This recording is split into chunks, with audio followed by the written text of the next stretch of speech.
In 1797, Frenchman André Garnerin, a pioneer of the early ballooning craze, made the first ever parachute descent.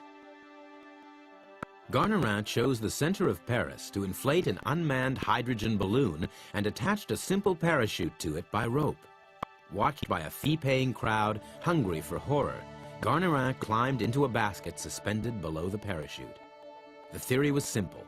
The balloon would carry the parachute and pilot to 2,000 feet. Garnerin would slice the rope and descend on the chute. To the astonishment and probably disappointment of the crowd, the contraption actually worked. The parachute opened, but swung violently from side to side, causing him to throw up over his not-so-adoring fans when he landed. It wasn't until 1837 that bloodthirsty audiences finally got what they were paying for: England's first parachuting fatality.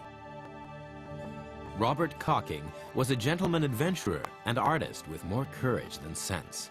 Cocking naively thought he could solve the instability problem by turning the parachute upside down.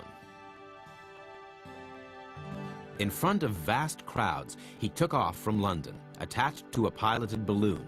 Cutting himself away, the parachute instantly imploded. Cocking plummeted to his death. Following in the boots of these great parachute pioneers was Dolly Shepherd, the British parachute queen, who made her first jump in 1904. Kind of like a showbiz manager, her astute boss, Captain Auguste Gaudrin, billed the 17-year-old as the greatest attraction of the show. Dolly then jumped for nearly a decade from both hot air and gas balloons. Each time she was paid the princely sum of $5. With her daringly sexy knickerbocker costume, she wowed crowds of up to 20,000 all over England.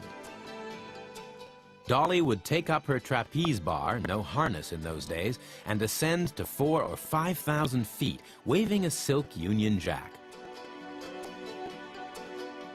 The parachutists were the pop stars of the day, and Dolly was mobbed with offers of tea, gifts, and even marriage. In 1908, Dolly hit the national headlines, making a double jump with first-time parachutist Louis May. Both girls were to pull away on separate parachutes from the same gas balloon. They rose to 3,000 feet. The crowd waited with bated breath for the double jump, but no parachutes mushroomed. Louis' chute had failed to separate from the balloon. Dolly instructed Louis to swing across and cling to her. This was the first mid-air rescue in history. But they landed so hard that Dolly was paralyzed.